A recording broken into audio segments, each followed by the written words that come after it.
Moving up, we're now in round 4 of the winner's bracket. This is going to be Dro versus Noob, and we've got Cybern on the north versus UEF on the south. The map is Emerald Craters, and Dro is saying legit never played this map, only watched it. I feel bad for you, man, and if you're a betting man, I would go on Noob, because this map is a hell of a time. You look at it and go, oh yeah, there's a lot of mass extractors, and this looks fairly straightforward. And then you realize that this map is freaking huge. Look how tiny your ACU is. It's like a 1-minute walk time to this mechs. With it, well, okay, maybe I might be slightly exaggerating. Dro even underestimated. There it is, finally reeling in. So, what typically ends up happening to me is that my ACU gets isolated and I die to spam. Because this is a spammy as hell map, because there are no choke points at all. These isolated islands, yeah, they're just islands out in the sea. They are fully pathable from every direction. There are cliffs around the outside edge of the map that prevent you from walking in directly, so there's only one access point per se to each of these outside plateaus, but yeah, that is its own thing. They can still be dropped and whatever, but this entire basin in the middle is entirely pathable.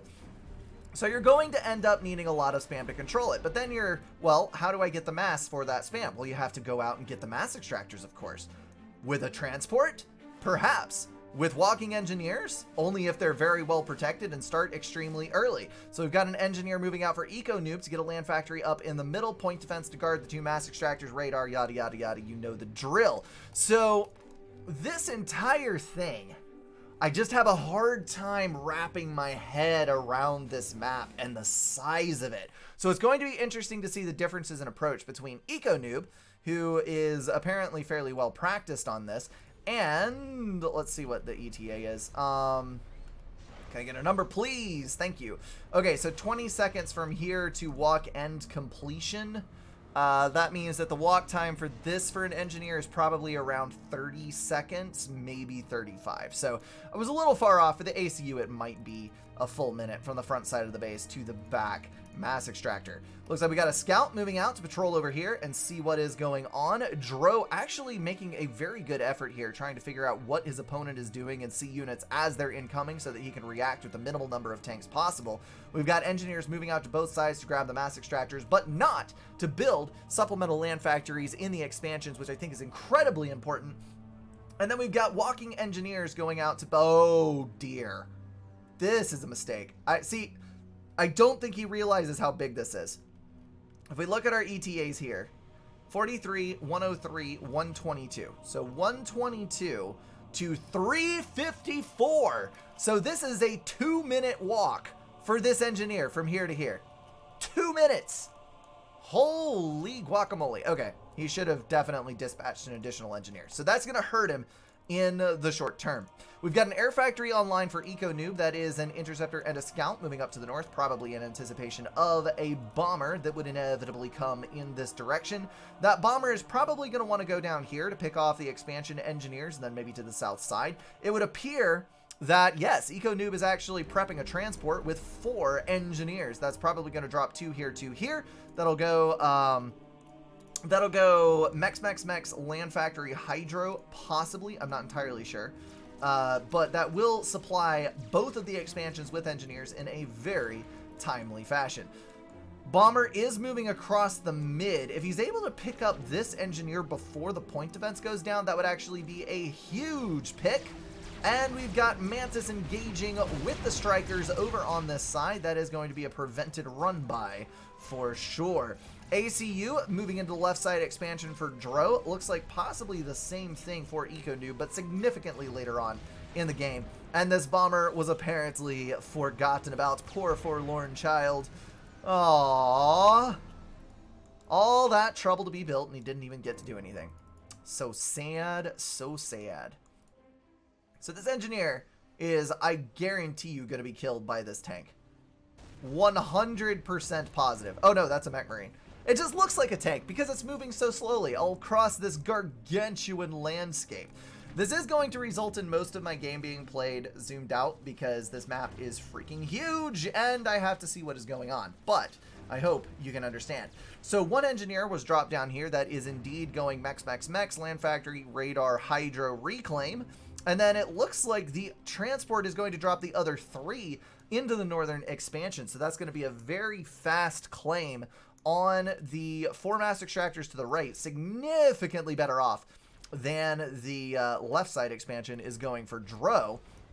As he wanders out into the wilderness with his ACU, I have to wonder if he is dreaming of better days or perhaps thirsting for a drink of cool, clear water, though I'm assuming that ACUs actually have life support systems built in that like tube feed you water. I don't know. I've never asked these questions and I'm not sure that anyone should. But he has a long walk ahead of him to mountain in yonder distance. And yeah, that is an excellent opportunity for somebody to get gunship snipe / die to 25 Mantis to whatever, pick your poison.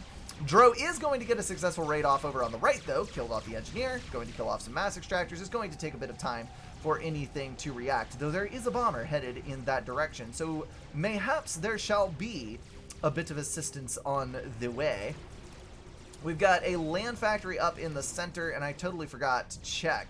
There are tiny, tiny pieces of reclaim in scattered areas that are mostly dead units. So I think the only thing available on this entire map are the trees on the outside edge. So maybe a bit more of a of an incentive to go out and grab those things since you've only got a teensy little bit of mass in the center. So with that bomber, the Mantis are dodging a boot and not really getting any damage done to them. May be able to finish off this mass extractor before the second pass of the bomber, if a second pass is needed. And no, it didn't run out of the napalm. So that Mantis be dead, yo.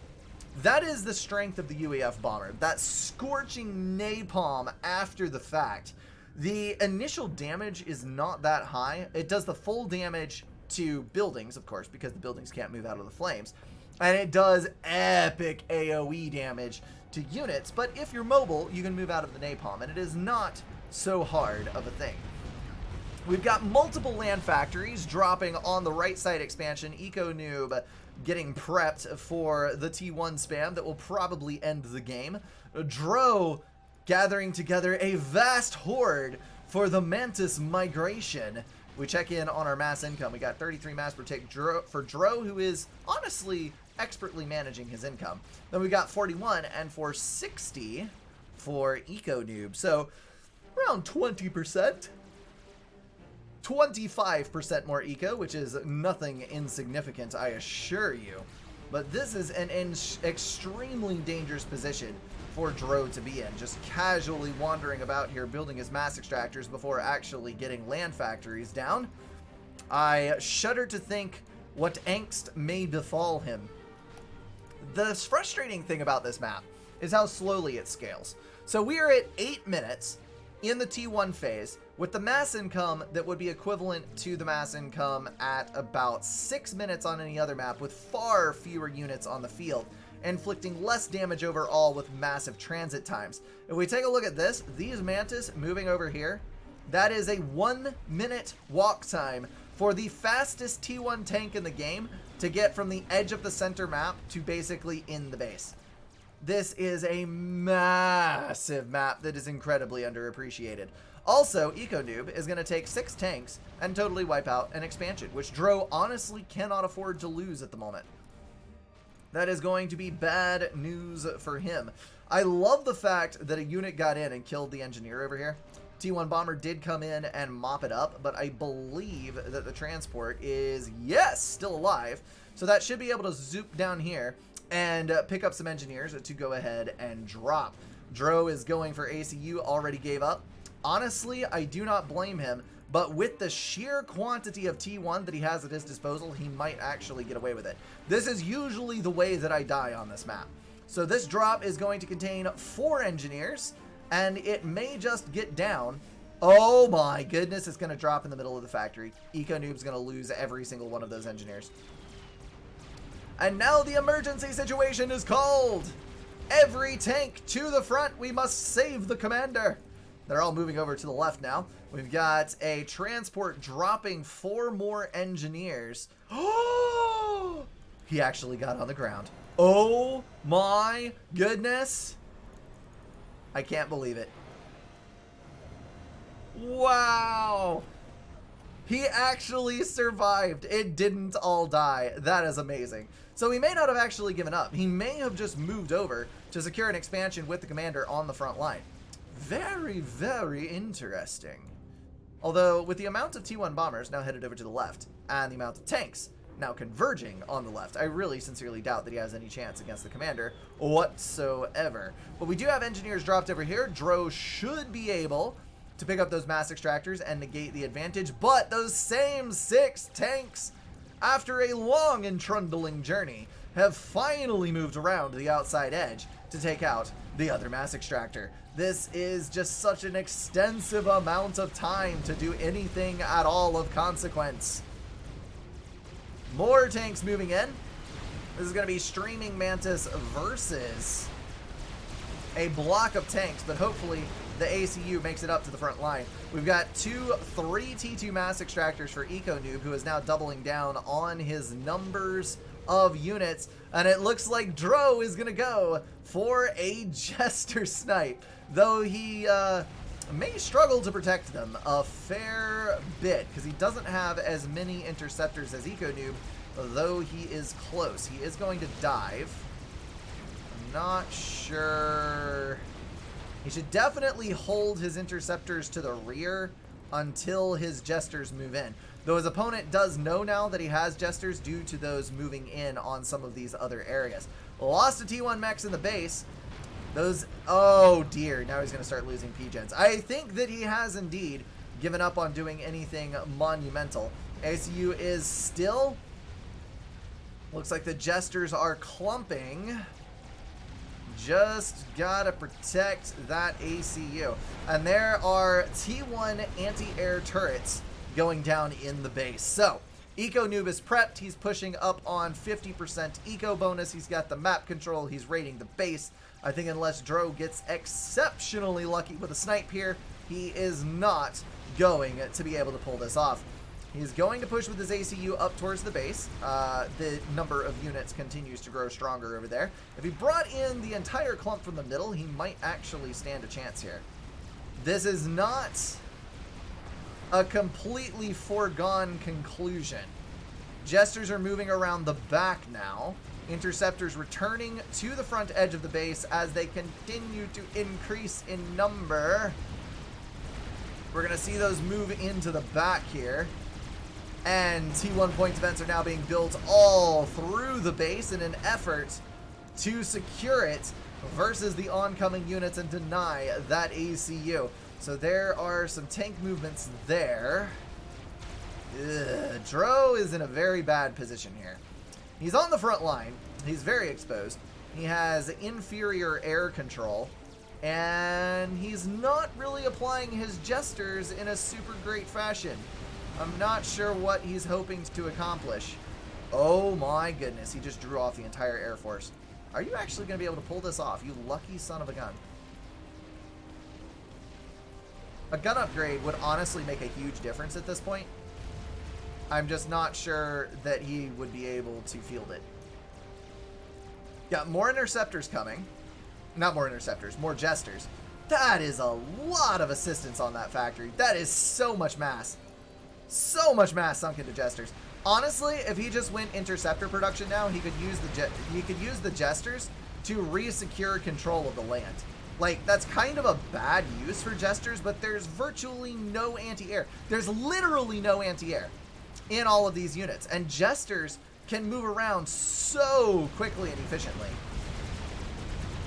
So the ACU is going to pull off to the edge. Dro now getting surrounded. He's going to need to pull all of his tanks back. And he's dead. Mismanagement of the units until the end. Although, with the Shift G drawn out and all of the Medusa's that he has at his disposal, he may live through this and kill off all of the T1 units. However, there are now T2 gunships in the mix, and that is going to cause a lot of problems for him. The veterancy is keeping him alive. 2,000 HP. 1600, I believe, that he has accepted his fate. Nope, he's still moving. Every time you think that he's given up, he moves a little bit more. The veterancy is close, and it's gone. Dro is out of here. This is an exceptionally difficult map to play. I bear no hate towards Dro in saying that he needs to practice on this map, because I definitely need to practice on this map. It is one of the banes of my existence, along with Eye of the Storm. On the ladder, it is a royal pain in the buttocks, and Noob did a fantastic job of playing it. The early transports to go and get the advantage on the expansions, early mass income advantage, the spam that he was able to bring to bear on his expansions in order to wipe out the hard-fought economy of Dro. It was all solidly played, and Dro simply did not have the practice on this map to know what to do to capture it to the greatest effect. I think the biggest lesson to take away from this is that Emerald Crater is far, far bigger than you think. It is a 20-kilometer map, as is being pointed out in the chat, not 10, so you need to be careful when you approach it. We are now up into the semifinals in the winner's bracket. It's going to be Noob versus Tagada. The map is Fancy Lands. This may look a lot like the Badlands, but I assure you it is not the same. Although the reclaim patterns do look significantly similar. There are a hell of a lot of rocks in here. Some trees over to the left-hand side, of course, clumped reclaim over here. I am not sure that on this map you can actually pull the edge build on the mesa, but you can sure try if you wish. That looks almost like it should be pathable. I don't think it is, but it almost looks like it should be. 2 mass extractors on each side plateau, standard max distribution for the Badlands, and this is a 3-lane fight. You can go through the left where there is another patch of reclaim, large boulder, and 2 mass extractors. You can go through the center where there is a huge mound of reclaim and 4 mass extractors up for grabs, or you can go through the right, which has a symmetrical amount to the left-hand side. Basically, the way this usually boils down is you end up with vast quantities of T1 to try to maneuver around and lock down the points. Then it goes completely stagnant. You hit T3, there's tier 2 and T3 mass extractors everywhere. Everybody has like 40,000 reclaim and 250 plus income, and then you duke it out with T4s and T3 swarms. It is a glorious thing at full scale, but we may be in for a little bit of a ride of stagnation at the very earliest portions of the game. Tagada dropping 2 land factories right off the bat. He is in the blue color.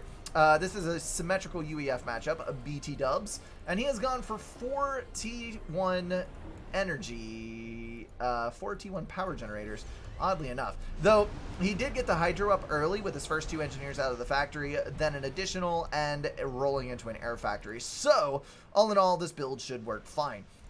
He's going to move his ACU over to the far right-hand edge in order to protect this and to get the mass in his clutches. Bro, I have just made the perfect build order, he says. 15 mass and 40 E left. Well, somebody go back and rewatch this replay because... because if you need a build order for the Badlands, he may have just found it for you. Noob also trading places with his ACU. This is an honorable thing to do because it does kind of shift your combat focus over where you can block the vulnerable expansions with your ACU, and then you've got your core of production to shunt units over to the right in an effort to maintain your stuff.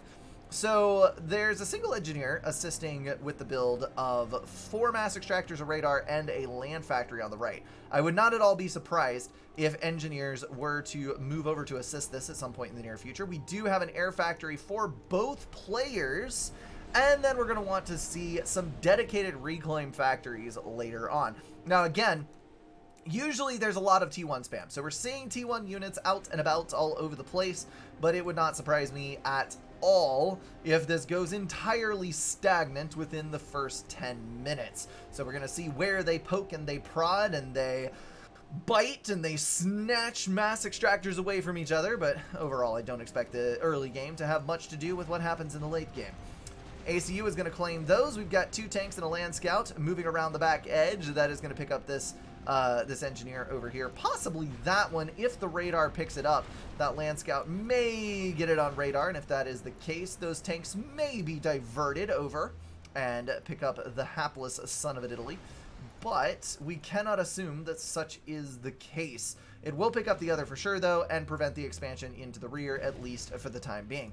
We've also got a similar thing going on the north, where 2 engineers are moving in to claim the rear mass extractors. Tagada at 3K and EcoNoob at 3.3K on the scoreboard. So too close to really call pertaining to score. We'll check out the incomes in just a minute at the 5-minute mark, or 30 seconds, I suppose. EcoNoob asking for E. That does not bode well. Since it is so stagnant, I suppose that we'll just go ahead and ping it up so we can see what's going on. Set Focus Army 0 is going to give us Tagada. He is rocking 39 mass income, 400 power. And then if we go over to the other, that's a 41,400. Shifting over to 39,400. So basically identical on these guys. They are running neck and neck in both unit count and production. It's going to be an even game, at least for the time being. Dropping up to 520 with the completion of a Hydro. That is a good thing indeed. And we're going to set our focus back to -1 for the general battlefield. Looks like we've got a vast quantity of T1 land factories going down for Tagada. He is already up to 7, going on 8, 9, 10, 11, 12 with a single air factory. Meanwhile, on the other side, we have got 2, 4, 6, 8, 9, 10, 2 land factories short for EcoNoob's side, and the same singleton of an air factory. So we may see a bit of an advantage towards not EcoNoob, Tagada in the initial build. Although it would not surprise me in the slightest if 2 of these land factories are devoted entirely to reclaiming engineers. Would not surprise me. This has got to be built. It looks like we've got a engineer moving on to the case. And then, yes, more reclaim coming in for Tagada over on that side. We should see a T2 HQ very, very soon. Looks like one is already on the upgrade for EcoNoob. And if we switch up to the north side, yes, one under very heavily assisted upgrade for Tagada. So after this is up, we get a T2 engineer out. That's probably going to drop 2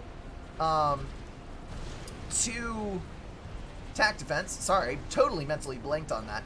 2 tac defense, then go for an energy storage, and the T2 mass extractor upgrades shall commence. So you know that those things are going to happen relatively soon with the amount of mass that is available. These 2 tanks have been extremely successful. They actually denied the expansion engineer back here. They're going to kill a mass extractor up on this side, and they killed an engineer over there. So yeah, being a pain in the butt, definitely a good thing when you're playing a LAN game in Supreme Commander.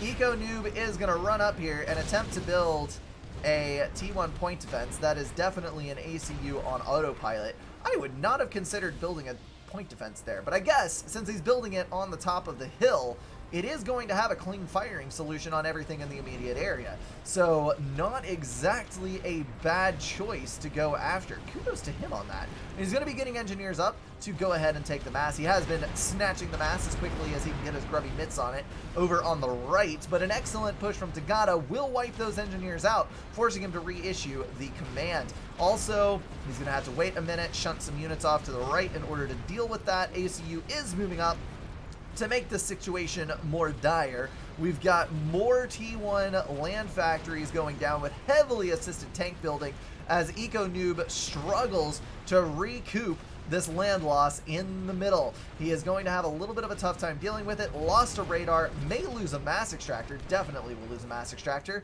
but I think that he will turn out fine. The unit count is still roughly even. We're going to go ahead and switch over here to EcoNoob. He is running a grand total of 34 tanks, 19 artillery, and 5 interceptors. Meanwhile, Tagada is at a whopping 63 T1 tanks, 3 T2 tanks. So definitely pushing a bit harder on the combat front. Noob may find himself in a bit of a dire situation here. We've got 69 and 1000 on Tagada's dials and 77 920 on Noob. So Noob definitely does hold a slight advantage in economy, but with that detriment in unit production, it is going to make his life a fair bit difficult for the foreseeable future. 2 T1 point defense might be a decent call when you got a bunch of T2 tanks on your side. Also need to be going for into energy storage at some point so you can overcharge those bastards.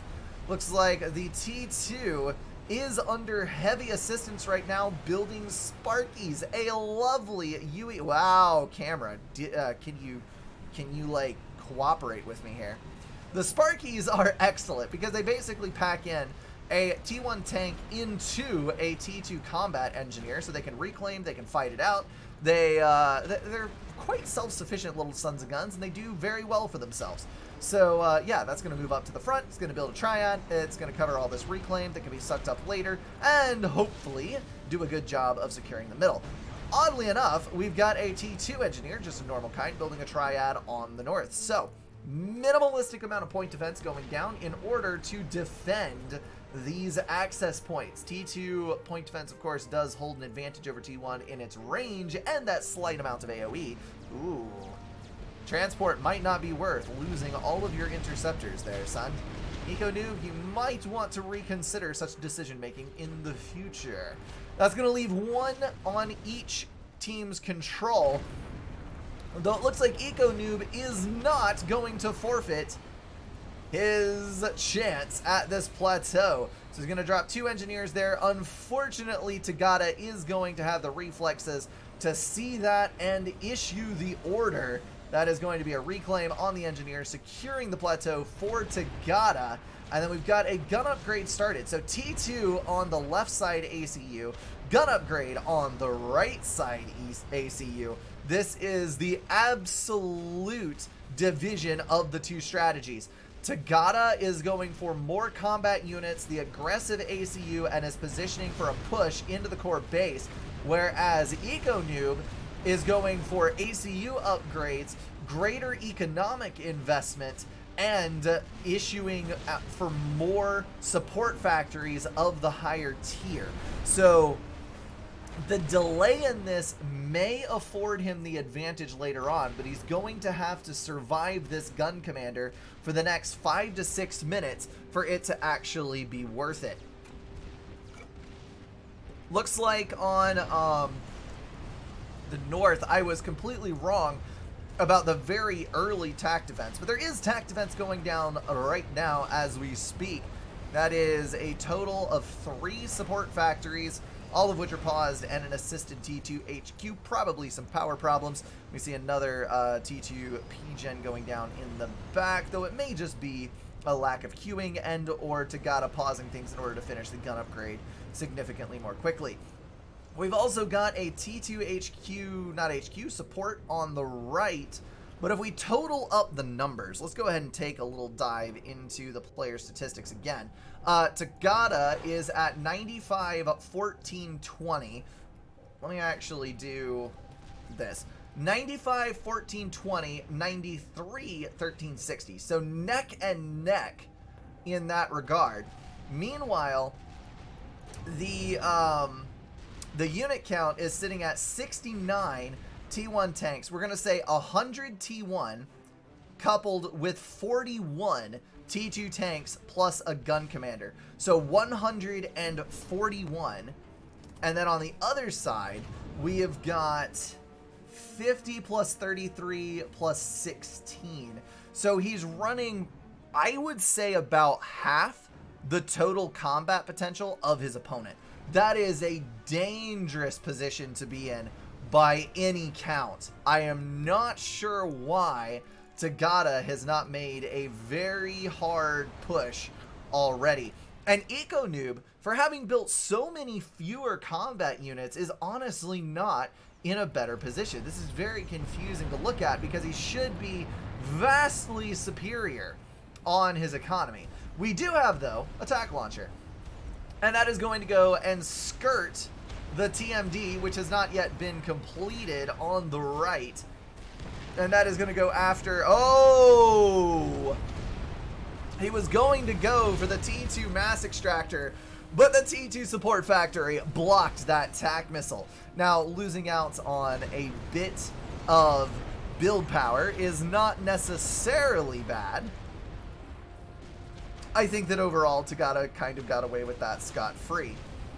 This could potentially be reclaimed now, but he's probably going to keep it up in order to snipe off some other useful things. With 3 tack defenses up on the initial, or on the front edge though, that is pretty much a sealed deal where this TML is not going to be able to push in. We've got multiple T2 tanks being dropped up on the north side. There is a T1 point defense down that is going to wipe the son of a gun from the face of the earth. However, I think this plateau is relatively lost. Yes, the pillar was able to wipe out the engineer, and the factory is going to die to the other pillar and the artillery. So I think that Tagada is going to end up with control of both of these edges. He does have more air units, he does have the same amount of economy, and he has more combat units. I'm not exactly sure what EcoNoob's plan is here. His unit distribution is also exceedingly odd. He's got lots of T2 units at the rear here that's not really doing anything useful.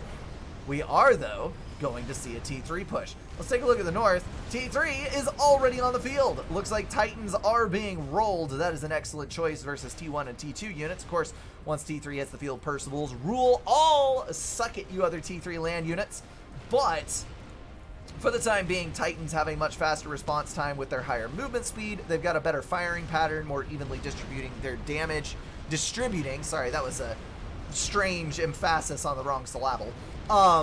They have a better distribution of damage due to their higher fire rate so that they don't overkill units, and overall they play nicer versus the T1. However, a thing to consider is that pillars are 1500 HP, so if it's UEF versus UEF, Percivals are actually highly effective because you only waste 100 damage per firing cycle. You kill a pillar every 4 seconds with a Percival, and that is a brutal thing to behold. I was completely wrong. He is building Percivals. There it is. Ooh, there's a unit you don't often see. A Spearhead rolling out to the front. These guys are nasty business that are often, I think, underappreciated. I would honestly mix Spearheads with artillery if I was going versus enemy units. They deal a disturbingly high level of damage. They are pinpoint damage, so they can be pre-targeted on shields in your opponent's fire base in order to snipe them off for the artillery to do more general damage. Overall, like I said, very underappreciated siege units. They also fire their missiles in close grouped clumps of 3, similar to the way that UEF cruisers function, and that makes them incredibly difficult for... Ooh. Oh, the assist on the TMD is gonna save its life. One of them goes down, and the tack launcher begins firing over on the left-hand side. I'm not sure exactly what he's hoping to kill with that, but whatever the case may be. If he were able to snipe off both of these and had 2 TMLs, he might have been able to snipe the T3 HQ, which would have been a huge deal. But as things stand, I don't think that that is the case. Brink every 5 seconds, New Balance. Maybe, I don't know. Maybe I'm just bad at calling these things. Who really knows? Percival dropped to the back by a T1 engineer. 1 shot. 2 shots. 2 dead pillars. That is an excellent thing. So tack missiles coming in on Tagada's base. They were able to skirt out the TMD, everything but that last one fired at this. That is going to provide a little bit of hurt thrown down on that base. Kind of sad to see. Tagada holding as is necessary He is falling back a tad, and honestly, things are not going exceptionally well for him. But Noob is holding. Did I say Tagada? I meant Noob. Noob is holding. Tagada gathering his forces for a very strong push. Tagada cursing him out because he's even tac missiling the T1 mass extractors at this point. Just trying to get anything and everything he can out of that tac launcher before it inevitably dies to the units that are moving up. Let's take a look. We've got 55. So we've got 100 T1, 55 T2, and 3 Tier 3. 155 and free. 143 on the mass and 2420 on the power. That is versus 109 and 1860. So substantially ahead on his economy. But let's take a look at the unit count.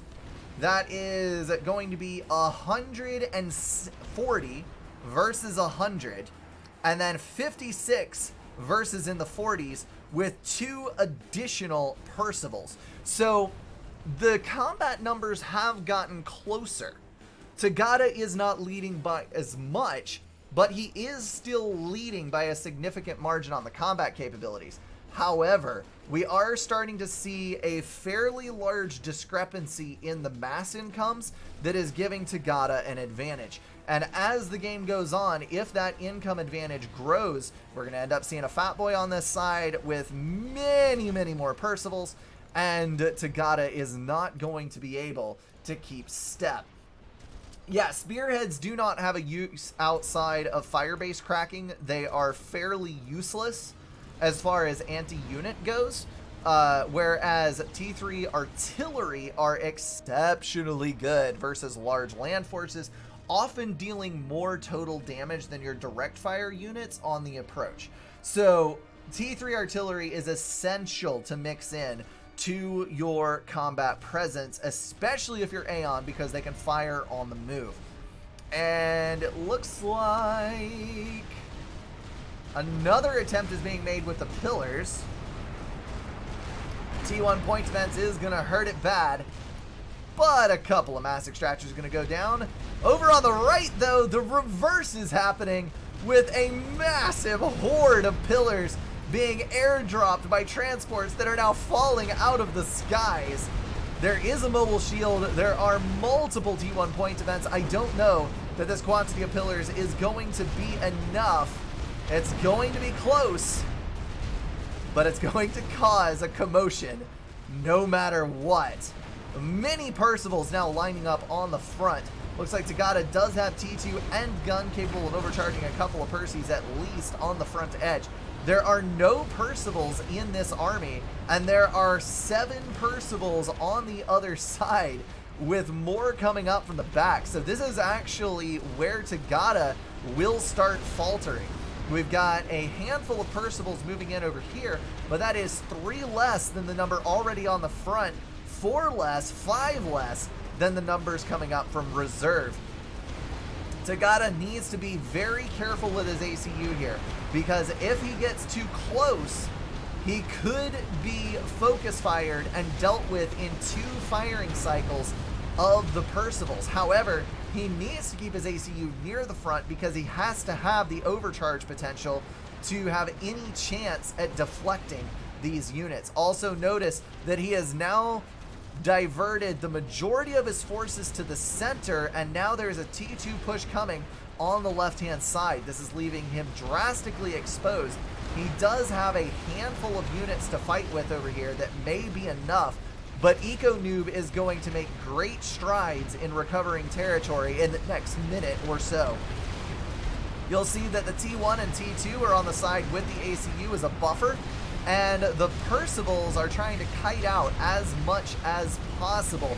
That does, though, mean that the better clumped Percivals on Tagada's side are going to be dealing a fair amount of damage, though not enough in total versus the superior numbers. I thought that those could maybe knock out a couple more Percivals, but unfortunately 2 seems to be the loss on Noob's side and 4 to 5 on Tagada's side.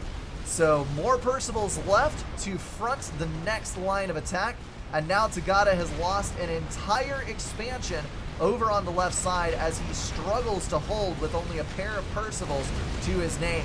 He's gotten his engineers tangled up with the pathfinding coming from the factory. So now his Percivals are struggling to reach out to the front line. We've now got 6 of them in the base trying to defend as those units roll around the back edge. They're going to forego the main base until they see this juicy T2 power generator.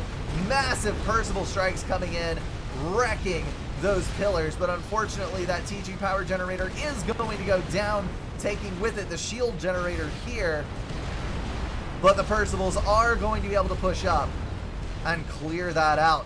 So, lots of reclaim now left on Tagada's side. The number is huge, and he's dealt with the entire left-hand force that Noob brought to bear. So if he can survive long enough on this front edge to get this reclaim into his coffers, he will come out ahead mass-wise.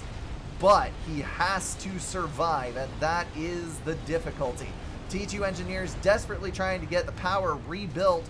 Tagada now under fire from the Percivals. His ACU's on the front. No! Tagada with the misplaced commander. That is exactly what I was talking about. With the ACU fronting versus that many Percivals, you have to remember that that is 1,600 damage per Percival. So if you're assuming somewhere around 16,000 HP on an ACU that has T2 gun and a veterancy or two, 10 Percivals in a single firing cycle wipe that ACU from the face of the earth. 1, 2, 3, 4, 5, 6, 7, 8, 9, 10. It was the magic number. So we had to have that buffer out. This is where you have to get mobile shields to your ACU. You get the shield upgrade on your commander or nano regen, depending. Whatever you can do to beef up that ACU, you have got to do. But by the time you get to 10 to 15 Percivals, you need to have your ACU in the back. There is just no way that you were going to survive on the front line with that ACU versus that many Percivals. Well freaking played to both of these guys. We had some good build orders, we had some good fighting, we had some good raiding. It was not quite as stagnant as some of these games can get, although it was a little. But Noob is going to take it. Moving on to the final. Tagada, unfortunately, drops to the losers bracket to try to fight it out once again. We're going to drop down to the losers bracket, my bad, for a game very quickly. We've got Thomas Heat versus Robo Gear. I don't think I've seen either one of these guys in the tournament so far. So this will be something a little bit new for you peoples. We're on Rieger 6, sorry, Highlands, if Brink can unlisdexic his reading of the Roman numerals. This is a fairly decent ladder map, I think. It introduces a lot of avenues of play and always ends differently. I've never seen two games go the same on this map, so I'm kind of excited to see what these two dang near 2K players do on this particular map. On the south, we've got Robo Gear as Cybrin. He's dropping Land Factory first, perfect adjacency as all do. He's going to go Hydro and then 3 power generators rolling into an air factory. This is a 10-kilometer map, by the way, so there is enough space between you and your opponent that typically an air factory is beneficial.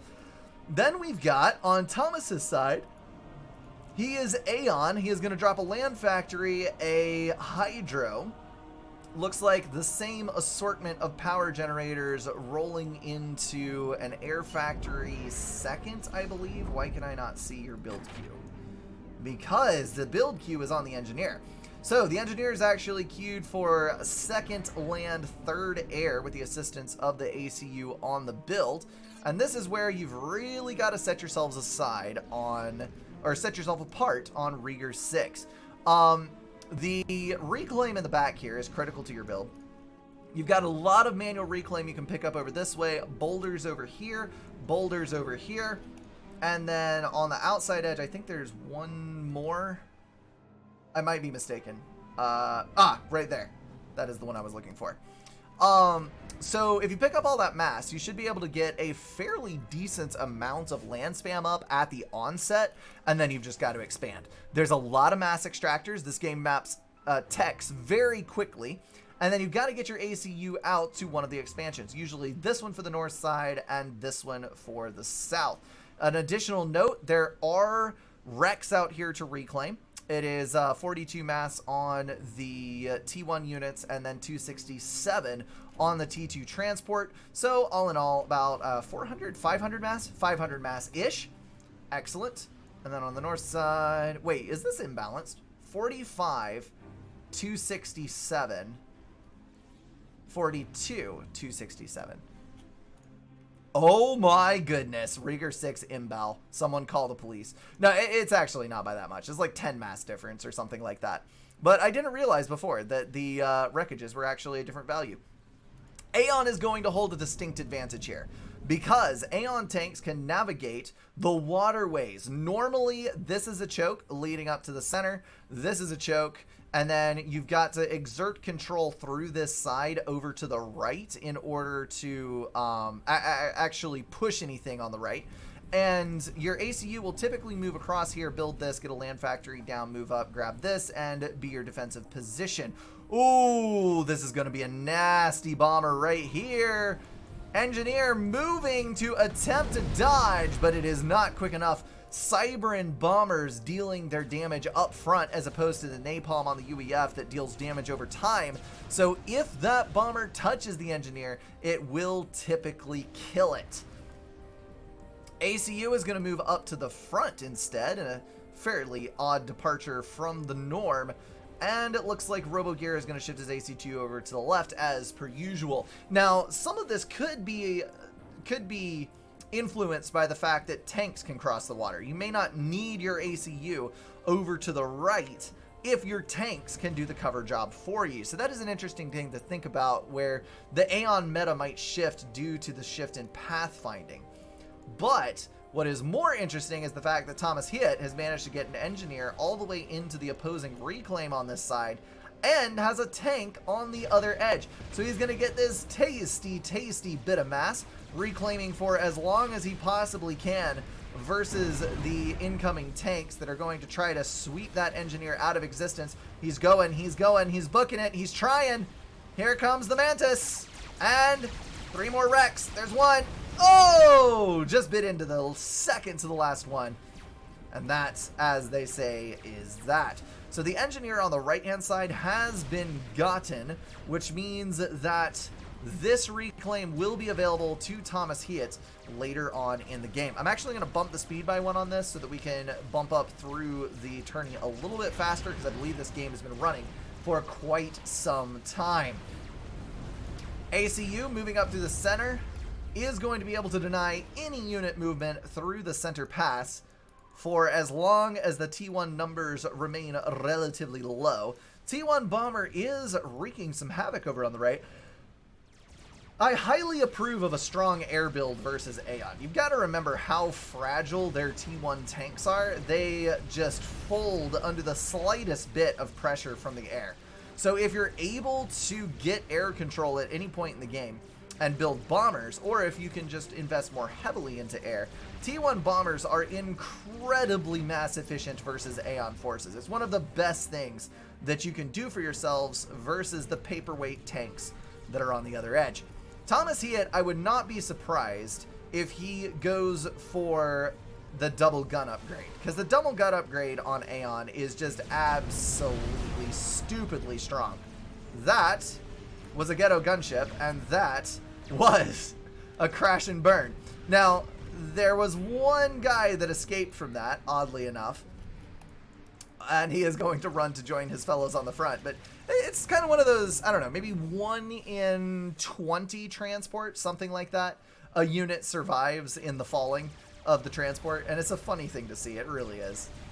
All right, T1 point defense going down to assist the ACU in holding the center. That is a smart call versus a T1 force completely bereft of T1 artillery. There are a couple of RD on the map, just not any in this force.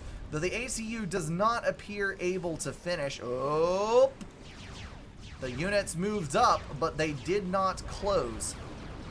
And the T1 point defense is online. So that is an excellent call by Thomas Heat to keep that choke point locked down. Of course, we're going to see some T1 artillery shift over to that direction, I am sure, in the next few minutes. And here comes a play for the air. Thomas Heat, unfortunately, not able to field enough units to take back control. So that is going to leave him in an even worse situation than he was initially. So the map control is now sitting at about 60% Robo gear, with Thomas Heat unable to build his forward hydro due to already being able to kill it from over the hill. So that's a bit of a disappointment there. He's still trying to field enough Auroras from his original base to halt the ingress of tanks, but this is becoming more and more difficult with time because though strong Auroras are, paper they be once range is closed. And if you can sit at range like this, Auroras can kill many times their mass in T1 tanks quite effectively. But yeah, at least the reclaim is on Thomas Heat's side. That is some consolation. 2 T1 point defense down to guard the middle. That's going to be 3 T1 power generators in the center, a radar, and probably shortly an assist on the ACU for those upgrades. Now there is a T2 mass extractor online in the back base for Thomas Heat, and one up for RoboGear as well. So both of them are teching slightly. Looks like RoboGear is diving in for 2 additional T2 mass extractors, which is going to put him fairly substantially ahead later on in the game. Right now he's rocking 39 income with 460 power.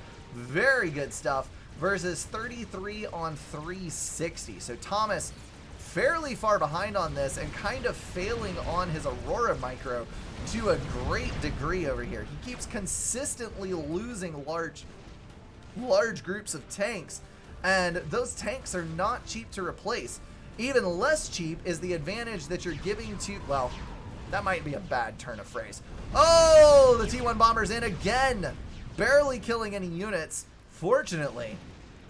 But they are going to be shot down very quickly by those interceptors, not getting off another pass. So not beneficial is the fact that he was leaving reclaim on his opponent's doorstep. So this chunk of mass is growing ever and ever greater as his opponent is now going to bring online a land factory, I am sure, to attack move engineers onto the front line to get that taken care of. We got some manual reclaim from an engineer on the front as finally the amount of Auroras grows high enough to once again dent that forward group. But my goodness, it is going to take some doing to remove it entirely. Thomas Heat abandoning the front due to, I'm sure, not seeing any units on the radar here. The ACU from RoboGear is going to move into the center, though, resulting in an odd dynamic as Thomas Heat moves to the place where he originally probably should have gone with his ACU, and RoboGear now moving to the later game positioning in the center. Very, very odd. But Auroras are now moving in. Thomas Heat's going to take the advantage up here on the front with the ACU, and that is going to leave him in control of the partially depleted but still extremely useful mass field. Up on the north side, the plateau is now coming under control. A couple of artillery now plinking away at the civilian buildings in order to get some of that reclaim on for later as the engineer takes those mass extractors. But on the south side, RoboGear has done the same thing and is slightly ahead.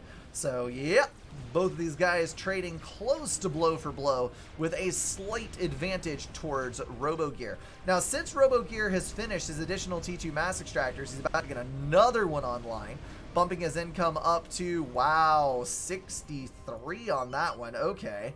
Oh, no, that was reclaimed. Never mind. 55 plus 4 to 59 once that finishes. That is going to leave him at 59 and 1.2k thanks to a T2 factory that has granted him a T2 power. Thomas Heat on the other side is at 47 mass per tick, just got online his T2 factory and is now rolling mobile shields to the front to stave up his Auroras that may start falling under the withering fire of rhinos. Although, I'm kind of curious, would hoplites be a better idea versus Auroras? It depends on how much you want to invest into micro, because hot plates I think would be more valuable short term, but the rhinos are just so strong later on. Got a control K of most of the land factories here, probably going to shift T2 or continue engineer production off of those. And now mobile shields are rolling out to the rest of the map. This is something to always bear in mind. Oh, that is some atrocious range finding there. Aurora is just pounding into the hill with no regard for their line of sight. If you add mobile shields into a force primarily composed of Auroras, Auroras basically have the range of a T2 unit, and they have higher DPS per mass than T2 units do. They strictly lack in HP. So if you mix a large quantity of T2 mobile shields in with your Auroras, you can actually shore up your forces for a fair amount of time. However, it looks like a T3 factory is the name of the game. It is straight up Harvey time in here, and hopefully those Harbingers can do the job that they need to push Thomas Hiet up on top for what will probably be the first time this game. We're at close mass incomes now, but RoboGear, I believe, 7K versus 6,500. So it is a reclaim advantage, but not by much. These guys are relatively close now, but the combat potential on RoboGear's side is quite scary. Look at the amount of T2 tanks that he has at his disposal. There are 6 tier plus 5 for 11, 12. 12 T2 tanks, 2 on the front for 14. That is enough to absolutely wreck the face of this forward expansion, especially if he moves up with the ACU and gets in a couple of overcharges on the T1 PD. There is a T2 transport coming out here, probably for the ACU, yes. So Thomas most likely has this scouted. They aren't labeled, but I'm sure that he knows that there's a vast quantity of T2 here due to what is going on in his opponent's base. We have a T1 transport. Well, no, the scouting is not actually that great, to be honest. Looks like a raiding party going in on that side. He may be going hard gun upgrade and then transporting his ATU to the center to assist with this. I think that's probably the use for the T2 transport. And then he'll be getting additional T2 transports online to move Harbies into the back base. Because the back base versus, what, 2 Harbies you can fit in the transport times 2 transports?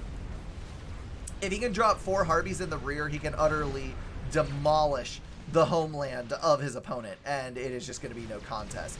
Because the ACU's out, the T2 units are out, they're not going to be able to stop it. Here's the T2 mobile shield doing exactly what we were talking about, buffering that PD fire for the Auroras that are going to be able to knock out that point event, something Auroras are notoriously bad at in their standard orientation.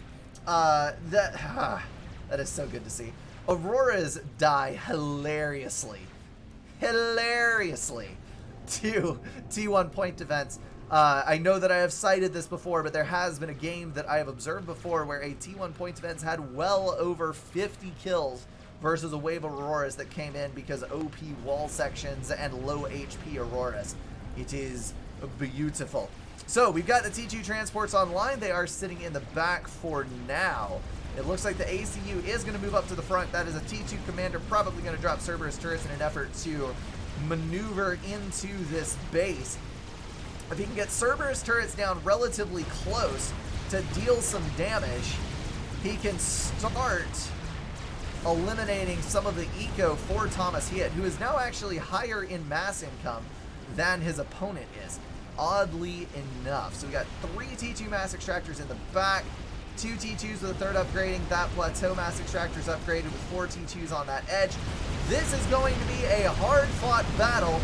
Thomas Hiet has opted for radar on the ACU with range upgrade.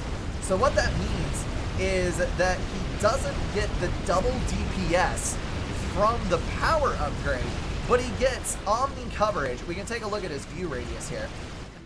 This is the Aeon Omni coverage and radar coverage. So his ACU is not in good shape here, but he has got so many point defense it might be all right. Look at the air win for Robo Gear. Good God, man. That is strong. Thomas Hiet hugging his point defense, and he is going to move in on Robo Gear. So there's a bit of a problem with the range finding here, where those are firing into the ground. He has now separated from the water and from his main grouping, but he is going to drop Harbingers into the middle of these tanks. Harbingers will take a moment to get their shields online, but in the meantime, they're going to deal horrendous amounts of damage to these Rhinos on the front line. Harbingers are very strong in the early T2 stages. Should be able to easily deal with these Rhinos, though the Cerberus turrets are going to cause some problems. Now, with the air loss, that means that the transports are going to be less of an option if they're alive at all, and I don't think they are. But Thomas Hiet is going to try to deal with these Cerberus turrets with his gun upgraded ACU. These guys have the same damage output, but Thomas Hiet has the radar advantage and the range advantage. And now the Corsairs are coming in to kill off the T1 point events that are keeping this ACU safe. So Thomas Hiet needs to move over towards his watery retreat. As the Corsairs come in now directly firing upon the ACU, he does have mobile flak moving up from the back. He's going to get under the shield. That will provide him a good amount of protection, but now the Rhinos are moving in as well. Corsairs, I believe, do have the area of effect to fire on that ACU under the water, and he is going to be at exceptionally low HP once he moves in.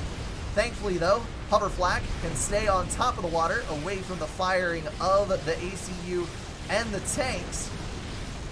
And Swift Winds are now out on the field to try and help deal with this.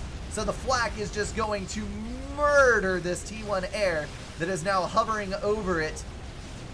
We've got Corsairs headed into the base after the T2 power. Of course, T2 power easily taken down by Corsairs. Couple of passes and they are done with. Look at the air production being rolled out by Thomas Hiet as we speak. With 4 tanks being dropped into the base, there should be a Harbinger around that can deal with it. It is a little bit out of position. Now, the energy storage is going to go down, which means that overcharge might be an issue for Thomas Hiet, who now has to stay in the water away from sniping potential. This is a T2 ACU. It's, of course, going to build torpedo launchers to try to force the issue. Robo Gear should probably be rolling a T3, yes, T3 factory upgrade, as his expansions are now falling to the Harbingers that are going to raid him to pieces in the coming moments. Harbingers now grouping up over on the right, anticipating the ACU moving out of the water as it kind of floats above the map textures. I've never seen an Aeon ACU tiptoe in such a broken fashion. This is glorious. Look at this. This is the most fabulous Aeon commander you have ever seen in your life. It looks like he's dancing. Holy cow. Okay, so what's happened is it has hung from the transport and it's stuck in the transport configuration, but the arms and legs are still moving in the normal walking animation from the transport rigging. That is amazing. Okay, so that is, yeah, Michael Jackson alive confirmed. That is kind of awesome. So with that, we have got all of the air paused while power rebuilds. This hurts my eyes, but unfortunately you gotta do what you gotta do when you're power stalled, because your Harbingers depend on those shields to stay alive. We've got no air committed for a loss. Trying to go in on the Corsairs, succeeding in killing a few, but unfortunately not enough. Lots of T1 anti-air going down in the base up there to try to prevent the onset of Corsairs, and Harbingers now suiciding into a wall of Rhinos. You have got to kite the Rhinos if you're going to have any chance. And now those 3 incredibly valuable units are going to perish. Oh dear. Well, hopefully he can bring online the power he needs to get this job done, because if not, this is GG right here. So that is Thomas Hiet with the gun and radar upgrades, still bringing a load of mobile flak with him, and he is going to try to move in and eliminate this stuff because he cannot afford to let Robo Gear have this expansion. Looking at the mass incomes, we're at 90 to 63 advantage Robo gear with a monumental amount of reclaim about to hit Robo's bank account. 8,600 versus 10,000. Actually, Thomas is still ahead in that regard, surprisingly enough. That is very odd indeed. And now we're going to see the delicate dance of two Harbingers attempting to defend against an oncoming roughly 20 Rhinos. And the first Harbinger is going to go down. Well, you guys had better build T1 point defense like your lives depend on it, because they do. Harbinger trying to kite out as the mobile shield moves in for an excellent bit of micro to protect it. Harbinger moving out now, multiple T1 point defense coming online. This is going to be a fantastic mass donation in the base as long as the T3 HQ lives and as long as all of the power doesn't die. And it appears that that is going to be the case. ACU moving in with some strategic overcharges. Harbinger's cleaning up the mess, and that is going to give Thomas Heat the mass that he needs to recoup. The problem is, now he is going to have a bit of a problem with maintaining control of the rest of the map. Look at this map control as no Corsairs come in for the power snipe. I think that might actually be GG. Thomas Heat almost had it. He was working so freaking hard to get that tier 3 push out. But with bricks now on the field, a tack launcher in range of the base with no tack defense on the right hand side, leaving the additional power generators wide open for snipages, with the Corsairs and utter air domination by Robo gear, I just don't see any way that Thomas Heat brings this back. Honestly, there are enough Corsairs here to kill that ACU in 1 to 2 passes, though it is moving back into the water, so that is not an option quite yet. I think that Thomas Heat is in a failing spiral right now. There is always an opportunity for a miracle. Always an opportunity for a miracle in Supreme Commander, but it is going to take an even greater one than usual to pull this one out. Bricks are now being dropped. We've got 2 tack launchers up for Robo gear. That brick is probably going to drop right over here, or at least attempt to. Transport is damaged, and T1 anti-air is going to fire on it. Oh! Oh my goodness! They changed priorities to try to hit the Corsair. What? I did not know that the firing priority was higher on the Corsairs than the transports. That is an incredibly useful piece of knowledge and an incredibly poor brick at actually firing at things. Wow. I'm not sure where the brick is headed. Oh, it accidentally got a move order placed way the hell over here. Ah, that's what it is. It is trying to find its way off the cliff, and it's going to end up getting stuck. Nope, it is going to move back. Okay, good. So air is moving. We've got quite a good quantity of Harbingers. If we take a look at the mass, we've got 138 versus 61. More than double the mass income, which is never a good thing. 25,000 reclaim versus 23,000 reclaim. One Harbinger is not going to win versus one brick, yo. That's just not happening. Are you, please? Yes, thank you. Okay. I was about to say, don't waste that Harbinger, please. I'm still waiting for the moment when all these Corsairs come in on the ACU. Still waiting. Oh my god. No! No! Oh, Thomas Heat dang near taken out by close range tack launchers. He's going to go in for the overcharge on a couple of bricks, which are going to retreat. It looks like he may be maneuvering for a push and a kill on the ACU if possible. But again, he needs... Well, there it is. Incoming! Corsair's on the way. The ACU is now 3/4 HP, and he calls the GG as he sees these 6 bricks move in and wipe out his entire force of Harbingers. So Robo Gear is going to take the win on that one. Thomas Heat dying and dropping from the tourney. Robo Gear moving on to the next round of the winners bracket. Well freaking played by both of these guys, but I have to say Robo Gear aced it. Solid gameplay all the way around. Thomas Heat had some good maneuvers. He got in for some good reclaim early on. He was going toe-to-toe in income. He had his plateau. He was doing well, but Robo Gear, in every move that he made, solidly gaining map control a little at a time through the whole game, trying to get a little bit ahead on reclaim, definitely came out ahead later on the mass income and was able to react brilliantly to the T3 push that Thomas Heat was setting up. That was just totally shut down. Well played indeed. That is going to wrap everything up for this video, guys. If you enjoyed it, feel free to drop a like and share it with someone. If you want to support the channel, catch the streams, or join the Discord, check out the links in the description. Thank you all for being at least partially insane, and I will see you in the next one.